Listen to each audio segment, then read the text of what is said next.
Now, I read on a social media post recently that you have a cousin or something that works for the NFL. Is that true, or was that? Can you walk me through that? Because that was like really impressive. This is one of those things that you start off with saying, what happened was.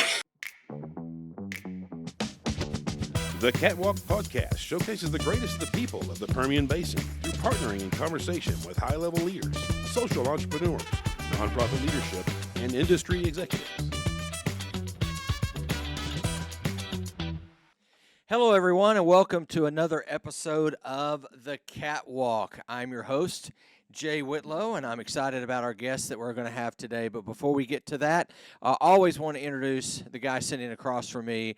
That is the great Chris Stegall. Hey, Hello. Chris. How are you? I'm well. How was your spring break? Did you get to break spring? No, as an adult, we don't get spring break. I was going to say, with no kids living in the house right now, did you get spring break? I don't have kids, so Right. there's no excuse Yet. to be lazy.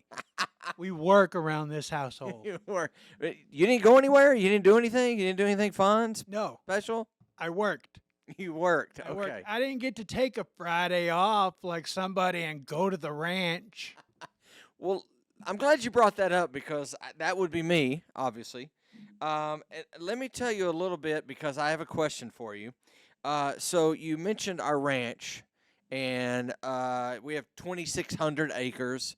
There's a lot of places to hunt, fish, a lot of stocked ponds. There's a lot of wildlife on the property. My daughter and I love to ride four-wheelers and drive the Ranger around, which is what we did. But something happened while we were there. We were on our way back from a little four-wheeling expedition, and where we stay is kind of secluded from the world, but where my in-laws stay, it's like kind of where everybody gathers, right? So we come in from riding four-wheelers, and my father-in-law, who usually has on Fox News or ESPN, has on this show, and I wanted to ask you about this show because this show was huge starting around 2011, 2012, but I want to get your take on this. So we walk into the house, and he has on Duck Dynasty. Were you ever a big Duck Dynasty guy? I couldn't ever get into it. I kind of grew up in that culture, Yeah. and so You got the beard for it. yeah. So none of it really I don't find it annoying or dumb or anything like that, but it's just not captivating television for me. Really? Yeah, just not my thing. Well, what was funny was my daughter was like, I remember these episodes, and I've got half of them memorized. And I'm like, what are you talking about? So apparently, I guess she watches other episodes or reruns of this. Are they still around? Is this still a thing? I really don't know.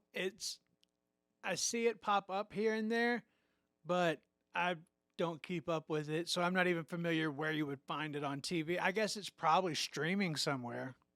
Oh, I'm sure it is. I'm sure it's streaming. Who was your favorite? Did you have a favorite No, guy or girl on the show or whatever? no, I maybe watched 3 episodes ever, so I'm not really familiar. Really? I think the old man is Cy. I think that is, With the tea? yeah, Drank his tea all the time? yeah, that's probably the only one I remember. All right, I'm going to try to name them. There was Willie. He was the CEO because they built duck calls. If you're not familiar with the show, Right. they built duck calls.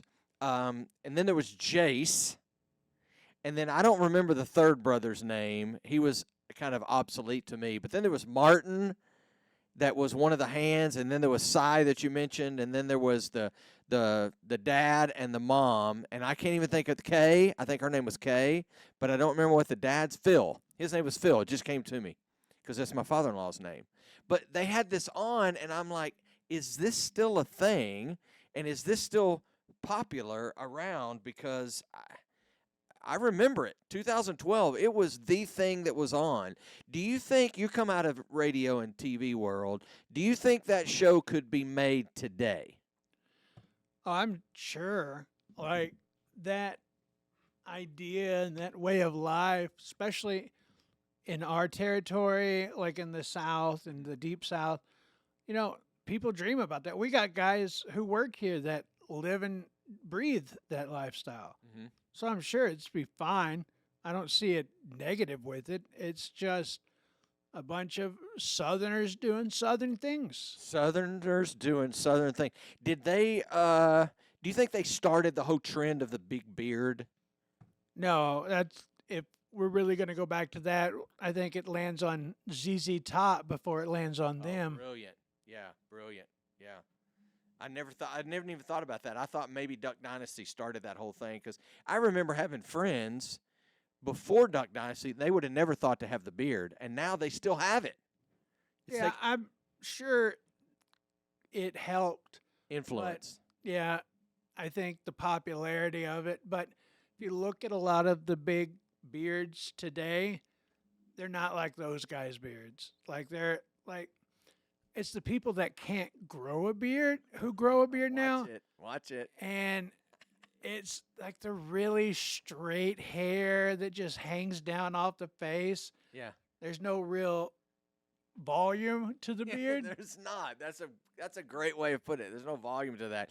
This is about as good as I can get. This is my beard, right? Maybe a little bit longer, but there's no way I could get what you got. This is the garden variety beard that most guys have, and Well, that's all I got. A good beard is only grown by a man of power. Oh my gosh. And so you're lacking that power. All right, we're moving off of this man of power thing. Let me get to our guest today because I'm excited about our guests. Today we have on the catwalk Nidia Soriano. Nidia was born in Odessa, Texas, to immigrant parents. She is the oldest of 3 girls. Nidia considers herself a world traveler and loves her yearly sisters trip where they travel places all around the world. I'm going to ask her about some of those places that she's traveled.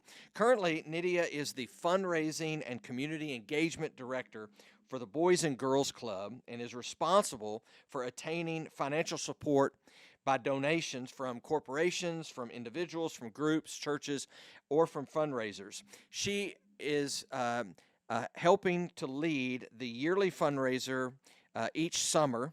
Last year, they raised a little over $1 million at their fundraiser. This year, the event is titled Down the Rabbit Hole. It is August the 24th. It will be held at the Odessa Marriott. So we'll talk a lot about Boys and Girls Club. We'll talk a lot about that event. But currently, Nidia and her 2 children live in Odessa. So please enjoy my conversation with Nidia Soriano. Elevate your operation with Performance Chemical Company, the pioneers in redefining chemical solutions for the oil and gas industry in the Permian Basin. Unveiling groundbreaking ideas since 2017, our dry chemistry plant stands as a testament to innovation. Our products and services revolutionize water treatment, production, midstream, and saltwater disposals. We're your strategic partners in optimizing investments, slashing operating expenses. Performance Chemical Company. How you get there matters. Well, thanks for joining us, and I am so excited to welcome our guest, Nidia Soriano. Welcome to the catwalk. Thank you for having me. I'm so glad to be here. I probably did not say your last name correctly because I'm Texan and old, and I don't trill my R's well. So how do you say your last name? Well, it's supposed to be said Soriano. But, here in West Texas, we just go by Soriano. So you pronounced it well. So it worked. Yes, it worked works. well. Okay. Now, in your bio, I was sharing with our listeners and viewers that you consider yourself a world traveler. You've been a lot of places. You do a sisters trip. Tell me a little bit about that. I am the oldest of 3 sisters, and we decided when we were younger, we started small, going to, Dallas and San Antonio, and as time kept passing by and we got better jobs, we decided to just take it out of the USA, and we hit places Amsterdam, London, and we take a yearly trip. It's gotten a little bit difficult to arrange all our schedules, but we're still rolling with it. Yeah. Where's the best place, most fun that you've traveled to? I love Rome. I love Rome. I'm planning to go next year. I've been there twice, but my sisters would definitely say Amsterdam. Really?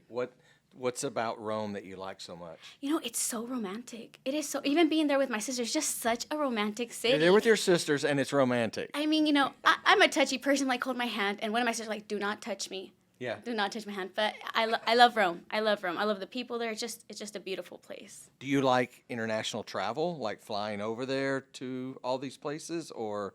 Is there someone who likes traveling that long to places? I do not. I'm not an airport person. I am awful at it. I'm always running late, so I can't say that I really like the travel side of it. So if we were to talk about international travel etiquette, what do you have a spot on the plane that you like to sit, or you want to get to the most and get comfortable, and how do you work through that? I have been lucky enough. I'm not lucky in lottery tickets or such, but I have been so lucky to where I have been moved up to first class, where Wow. I'm not able. My budget is not at first class at all, but I've been there. So if I could pick a place, that would be it. However, just keep me away from the restrooms, and I'm okay with it. I can do a crying baby, but I can't do close to the restrooms. It's just. Wow. Did you hear that recently there was a article on the news about a guy who got stuck in the restroom on the flight, and they had to break it down in flight while he was stuck in the restroom. I do not want to be anywhere near the back of the plane with the restroom like that. Well, I mean, I would rather that happen to me. Did you see the story about the door flying off? What was it? The No. Boeing? The Oh, Boeing? yeah. Yeah, remember Recently, that? yeah. I mean, I can do the restroom, but something about, the door flying off and you're just sitting there holding on for Holding dear on to your life. dear life, yeah. Okay, so you mentioned that you're the oldest of three, Correct, right? yes. Mhm. So before we get into Boys and Girls Club, because I know that's where the connection is between us, Absolutely. I want to know your story. So walk us through where you're from, get us to today. Okay, I'm born and raised in Odessa. Mhm. I am an Odessan for life. I don't imagine myself ever moving out of here. I just love the community, and my sisters are here. They're not moving anywhere. I come from a single parent home. My mother and my father are an immigrant, and just going back to everything, we grew up in a single parent home, and we're really close. Me and my sisters are really close. We talk every day. We talk all day. I can tell you that I don't know about the sibling fights that I hear about sometimes, but I can tell you my sister and I have gotten probably in 2 disagreements, not even fights, disagreements in our life, and it's been about, one of them was about clothes. Because we have About clothes? About clothes. Like, we have a very strict rule. We can borrow. What you were wearing or they were wearing? Well, we all wear the same size. Okay. And we all have each other's code to the house. So at any Okay, given point, okay. you just kind of show up and you might take an outfit or two. But if the tags are on it, you're not allowed to take it. If the tags aren't on it, you're not allowed to take it. Once those tags Okay. are off, it's free game. Really? Yes. Okay. That's an interesting rule. I may have to have that in my house with some of the clothes in my house. Okay. So yeah, keep going. You're stealing your sister's clothes. I'm stealing my sister's clothes. Oh, so the question was, where am I from, or Yeah. what's my upbringing? Single parent home. We're very close. I know we'll get to the Boys and Girls Club later, but basically our upbringing was how I ended up in nonprofit. Okay. I would not be where I am at if it wasn't for the help of local nonprofits growing up. So that kind of grew my passion into that. My mother, she didn't speak English at the time. She had nonprofit, help her, lock into Odessa College, kind of like a continuing education thing. But, going back to just being in fundraising and community engagement, I'm a talker, but I was kind of forced to be a talker. So when you come from parents who don't speak English, how do they communicate? And a lot of the times they communicate through their children. So then, it's time to pay rent. Guess what? We're late. So, hey, Nidia's 7 years old. You're going to have to go out there and tell the landlord that you're going to be late on rent today. And, it just kind of takes away any type of shyness that you have. But I'm so grateful for it, honestly. I'm so grateful for it. So you're like the spokesman for the family I in some ways. You're the public relation of the Soriano am the public family. relations of it, That's yes. awesome. Okay, so you said you're from Odessa, but your parents are from Mexico? Correct, yes. Okay, so tell me about that. Where in Mexico are they from, and when did they migrate to the U.S.? So my mother is from a small border town. It's on the other side of Presidio, kind of like in that Marfa area. There's not a lot. It looks the same thing as Odessa, only they serve tacos on the street, and we don't, unfortunately. So she's from Chihuahua. My dad is from deep Mexico, from a place called San Luis Potosí. San Luis Potosí. Okay, I'm going to trust you on that. Okay. I might take you there one day. It's beautiful. Okay. It's beautiful. We did have the opportunity to go probably I went, my sisters didn't, when they were still married, and it's just beautiful. I remember oranges just falling from the trees. There's just so many fruit everywhere. Fruit was rotting on the street, so you're not going to go without. Avocados, you name it. It's beautiful. They met in Odessa, and stayed in Odessa, So my mother, she has 7 sisters, no brothers, and they're extremely close, And I think that's what was the factor that also led to me and my sisters being close, because to this day, my mom and her sisters, they have sister meetings. If there's something coming up with my grandmother or a quinceañera or some type of big event, they will call each other and say, hey, sister meeting. So now me and my sisters do that as well. We're having a baptism, or I'm attending a church retreat, or I need some baked goods, like, hey, sister meeting. So we know what that means, and we kind of gather in. Called sister meetings. Sister meetings. Wow, okay. Now, I read on a social media post recently that you have a cousin or something that works for the NFL. Is that true, or was that... Can you walk me through that? Because that was, really impressive. This is one of those things that you start off with saying, what happened was. So what happened was... There's a story here. There is a story there, yes. Soriano is a very unique last name, or I like to think so, because growing up, it wasn't, there's more common last name. Whitlow's not one of them.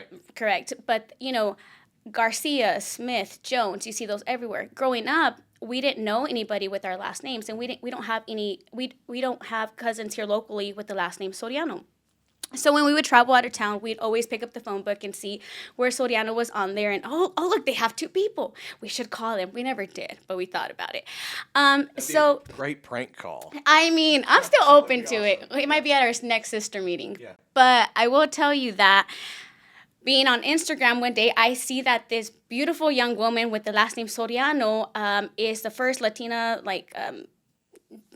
person out on the field, and I shared it as a joke, not as a joke because I think that's amazing, but I was like, look, our cousin made it, and I got so many comments and likes, and I thought, well, I mean, I can't correct all of these messages, so I just kind of just ran with it, and I made a post later. It's like, hey guys, we're not related.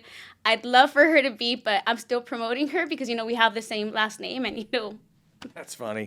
Yeah, I didn't see the post where you corrected right where I retracted. I just ran with it and told everybody. I'm like, hey, I got a guest coming on, and her cousin works for the NFL. I'm gonna have to ask her about that. But that being said, you don't know. So what I didn't mention about my dad being from deep Mexico. So he's from that small town where back when, from my understanding and my aunts, when a family would get remarried, they're so poor in that area. When you remarry, you don't bring your children from your past marriage. Really? So that's a culture thing? I don't know. No, it's that certain area. That certain area. Yeah. And I visited that area, and my dad came over with 2 brothers and 2 sisters into the orphanage. Okay. The oldest of my aunts at some point ran away and started taking out my brother and the sisters one at a time. Okay. So then they built their small family. But back then, they were the second marriage on his father's side. So when father left the first set, left the second set, and then kept on.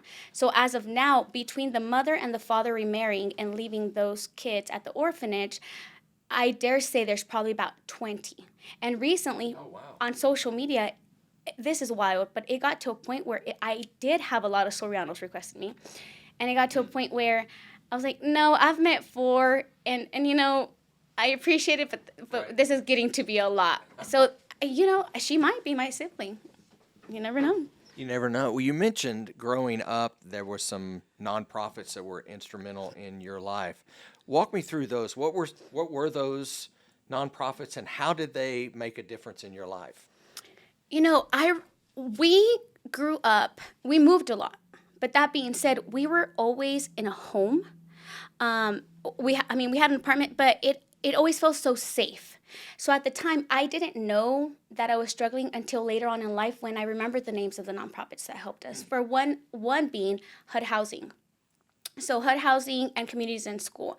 I remember being in high school and having my good grades and being pulled out of class, and they're like, hey, we think that you have potential. Have you thought about college? I'm like, no. I'm fine. I have a job. They're like, well, there's so much more to it. Right. Because my mother wasn't having these conversations with us. my aunts weren't. My dad definitely wasn't. So to think that I'm here with you today because a nonprofit said, hey, let's do the work. Let's organize with Odessa High School and let's see who we can pull out that may need this kind of talk. And so I'm still very grateful to Communities in School. I feel that all nonprofits here locally are very hand in hand, and maybe a lot of the community doesn't know that, hey, the Boys and Girls Club actually talks to, the Rape Crisis Center and Harmony Home, and they know each other's name, and when we see each other, we share notes, and we share how we can be better as a whole. And even HUD Housing, I knew that my goal job was going to be to work at HUD Housing, because when we would walk in there, they were always so kind. And, how are you liking your house? Did you paint your walls? Just little things like that. I thought, I want to be that person for someone. I mean, I haven't made it to HUD Housing, but give me a call. I'm kidding. No, don't. Right. But they help pave the road of us being safe and being safe in our community and reaching out to when somebody else maybe wouldn't have, and allowing me to end up in a nonprofit and help others like myself when I was a child. So you've landed in nonprofit world I as have. your job, as your career. Is Boys and Girls Club, is that the first stop in nonprofit world, or have you worked in other nonprofits before this?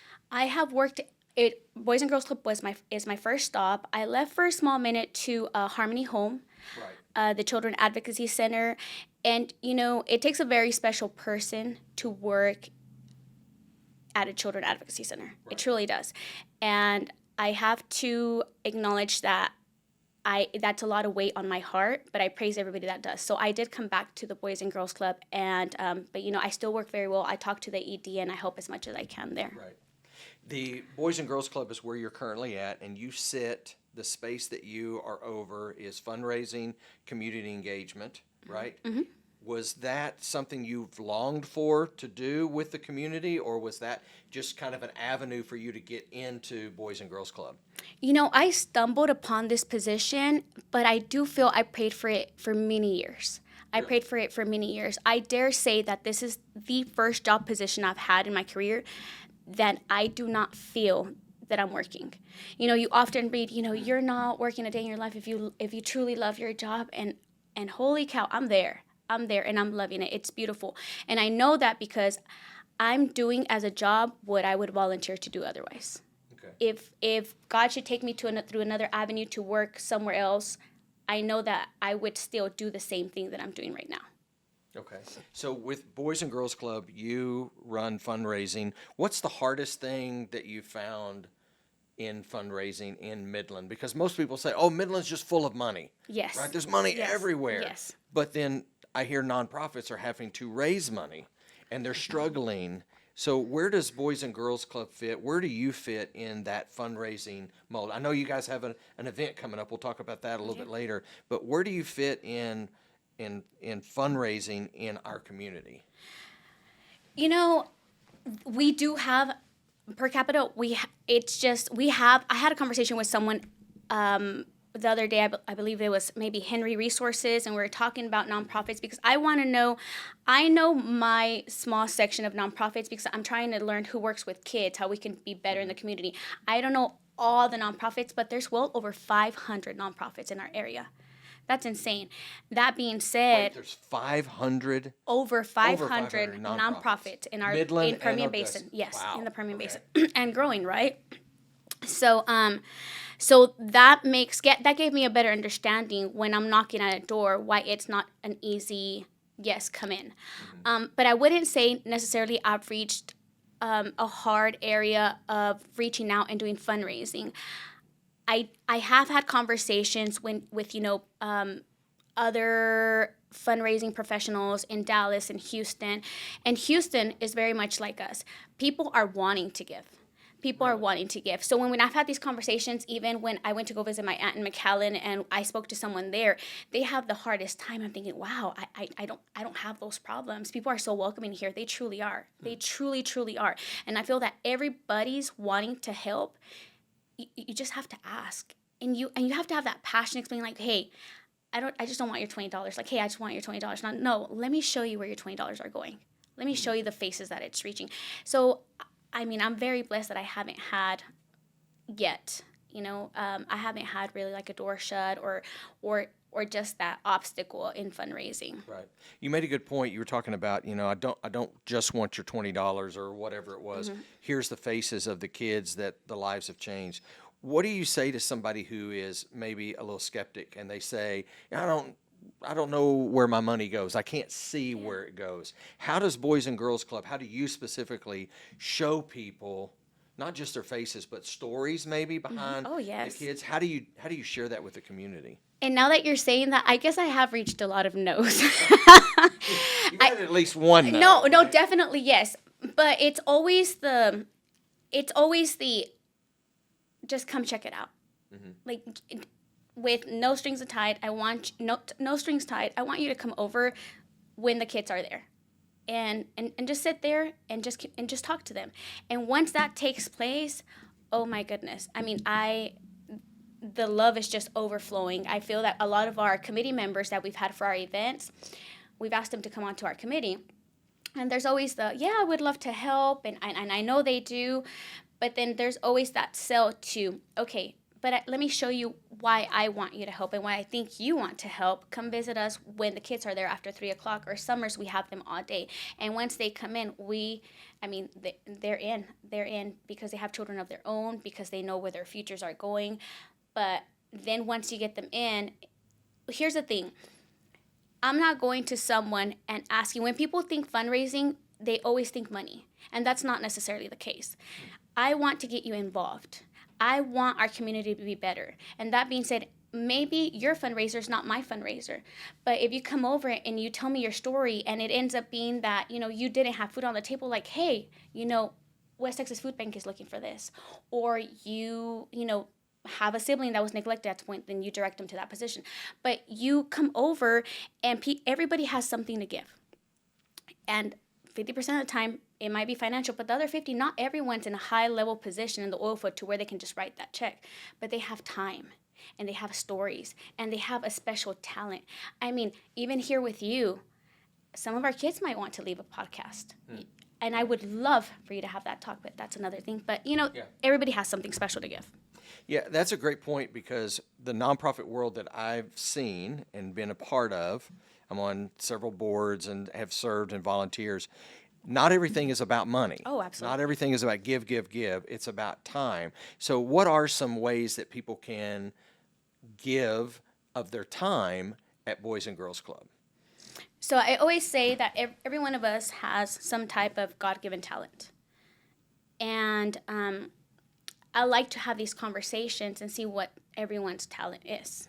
A lot of times it'll be like, hey, I love to read. Okay, great. We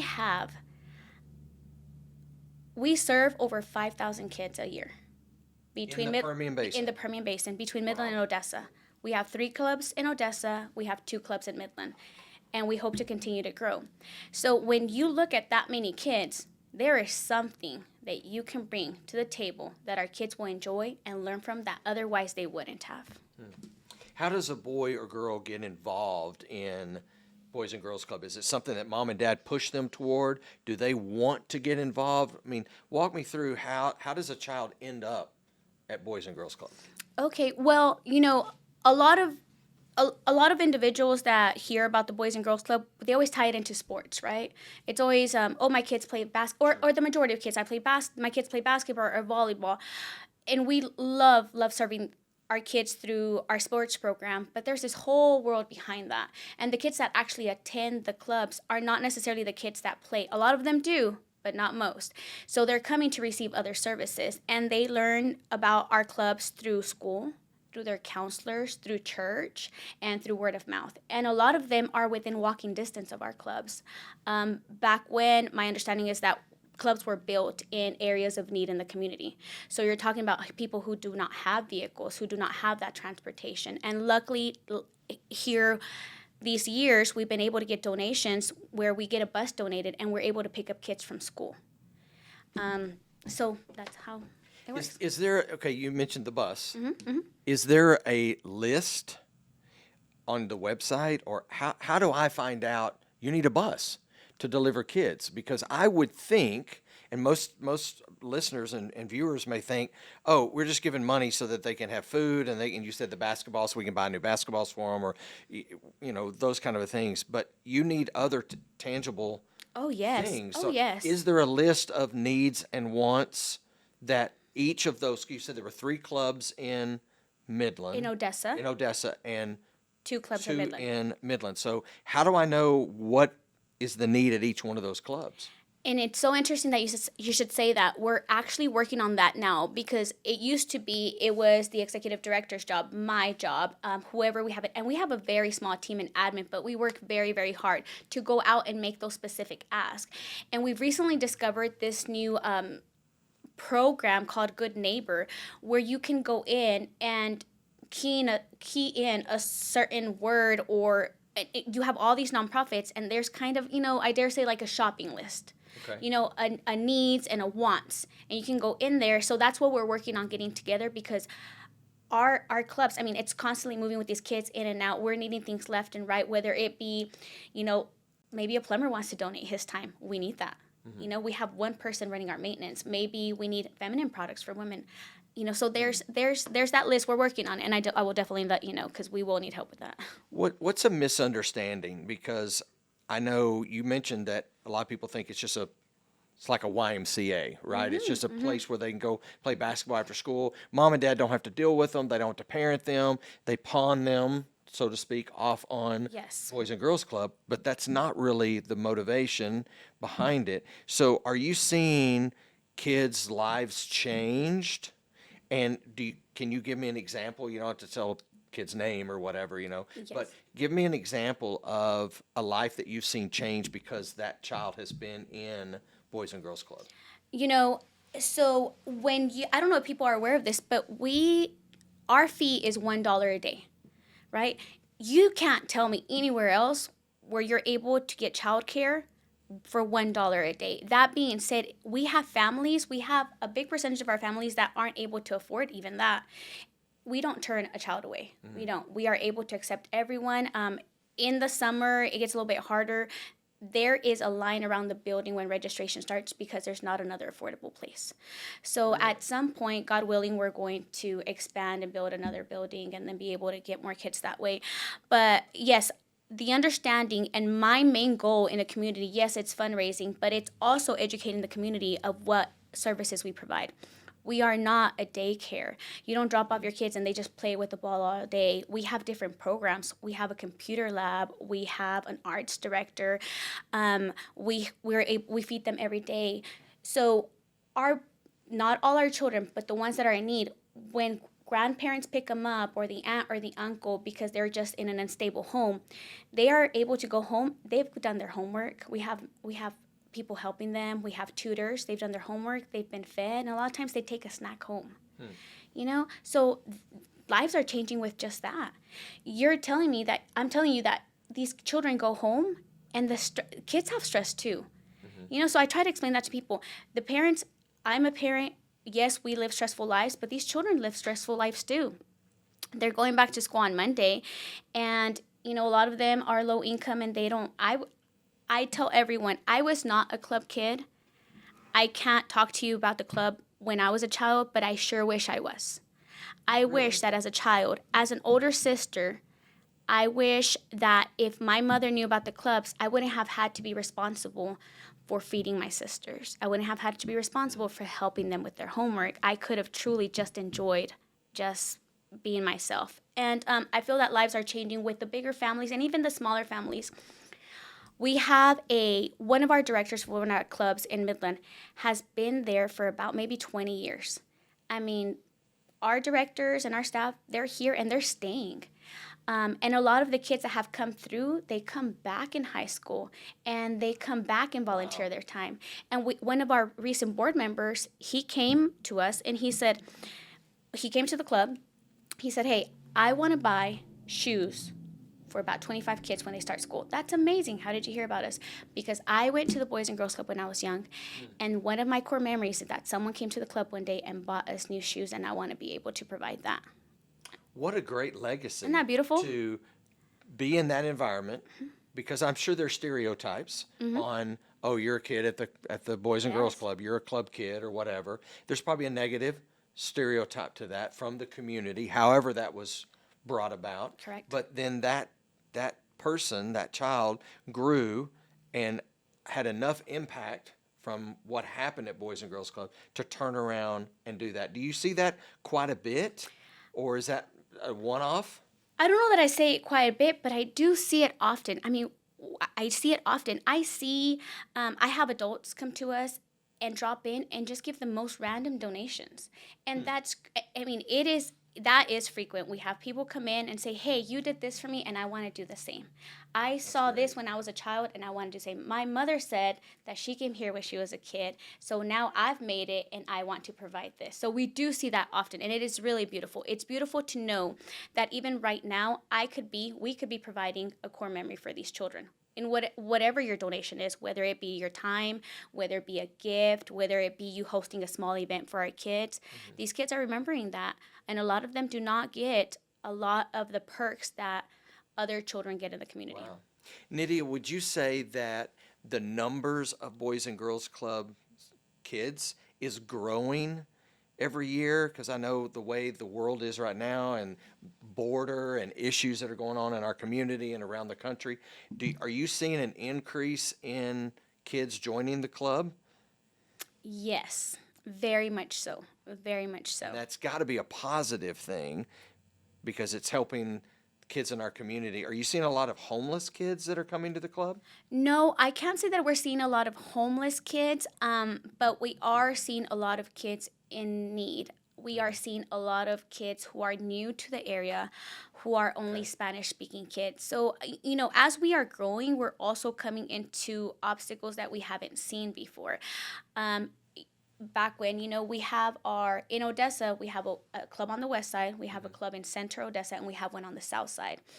And it used to be to where only one club really had the Spanish-speaking community kids, but now that's all across.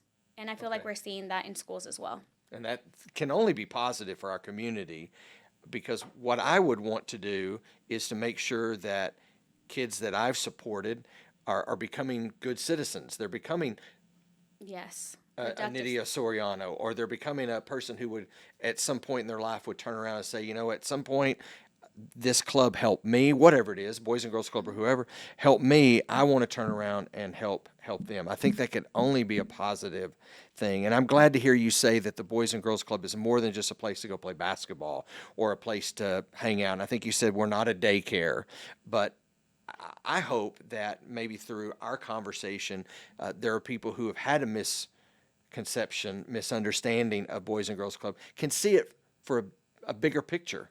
Oh, right? Yes. That's absolutely the goal. Absolutely the goal.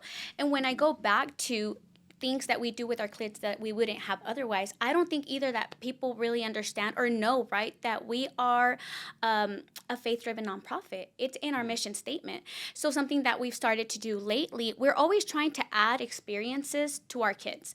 Right. Something that one of our clubs has started doing lately is Wednesdays going to church. So we get the bus, and if parents sign off on it and they're okay with it, of course, we get their permission, then we're taking them to church on Wednesday to have their little kid lessons, and then we drive back. So, it's just our community is a strong community, and with individuals coming forward, we don't turn down an idea. We're not stuck to what we did 10 years ago. We're wanting our children to be better, to be caring, to be productive, and to grow up and say, hey, they did this for me, and I'm going to ripple that effect. Right.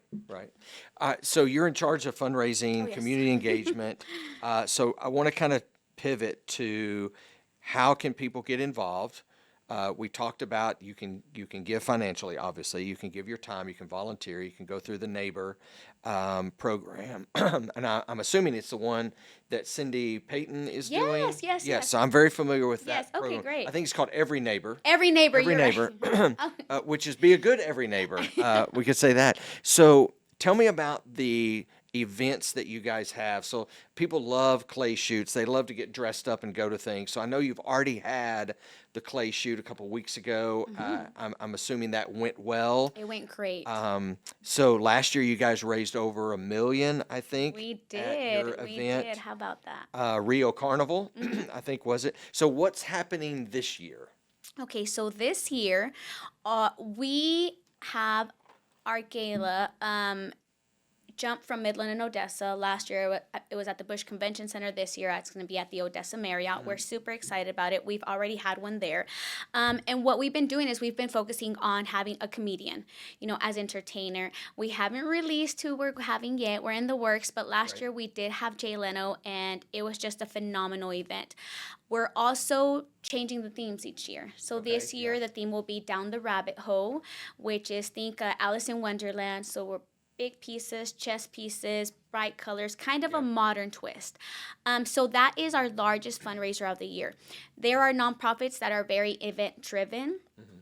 We have 2 events. We have our smaller event, which is the Clay Shoot, which went very well, and we have our bigger event, which is our annual gala. And like you said, we raised over $1 million last year. That's but crazy. Jay Leno, I can't say I was a fan one way or the other, but after visiting him and getting to know him, that man he was just amazing to us. It was because of him that we were able to reach That's over great. 1 million. Yeah, that's awesome. So this event is August the 24th. Are there tables still available? I know it's selling out pretty fast. I saw that the Yes. other day come through. Can people still buy a table, still be a part of that event? Yes. So we still have tables. We have few tables available and sponsorship opportunities, and they are selling fast.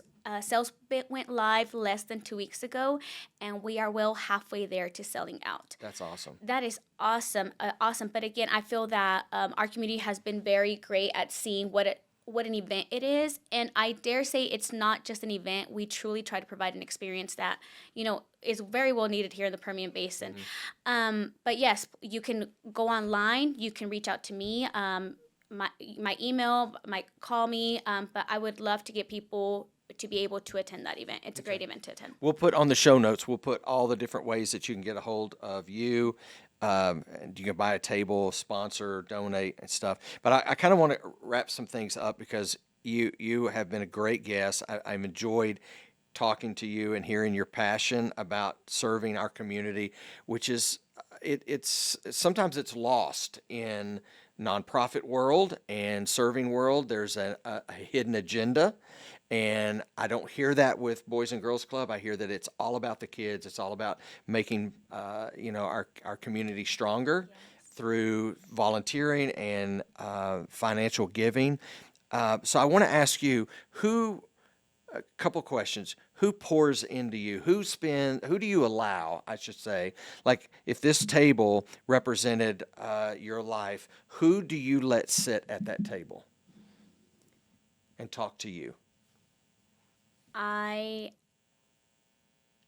feel like God talks to me all day. I have a very good relationship with God, and but that being said, my sisters and my mother, we are extremely, extremely close. And again, it was because of that upbringing of a single parent home, Right.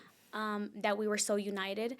But I have a good small circle, a consistent circle that has been the same circle for the last 15 years of friends.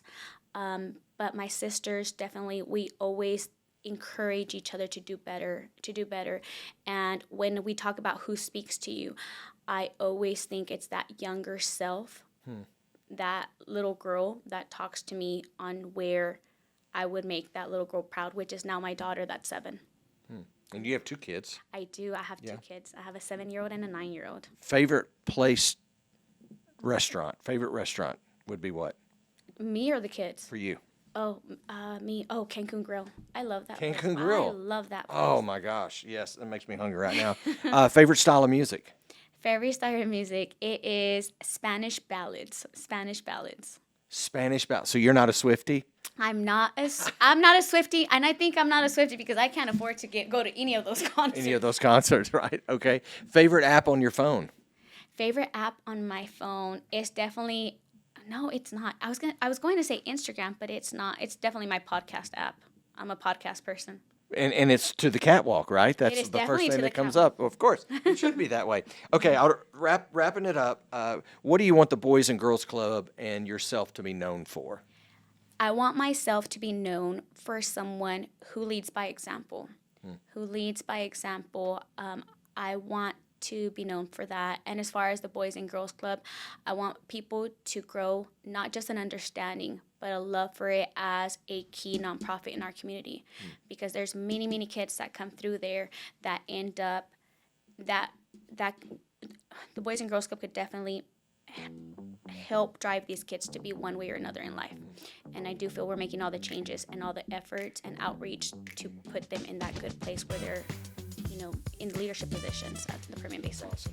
Great work. Thank you so much for your time. I appreciate it. It's good to see you again. Thank you for having me. You bet. And thank you for joining with us on this week's episode. Don't forget to like, share, subscribe. We will see everybody next time. Thanks for joining us. Elevate your operation with Performance Chemical Company, the pioneers in redefining chemical solutions for the oil and gas industry in the Permian Basin. Unveiling groundbreaking ideas since 2017, our dry chemistry plant stands as a testament to innovation. Our products and services revolutionize water treatment, production, midstream, and saltwater disposals. We're your strategic partners in optimizing investments, slashing operating expenses. Performance Chemical Company. How you get there matters.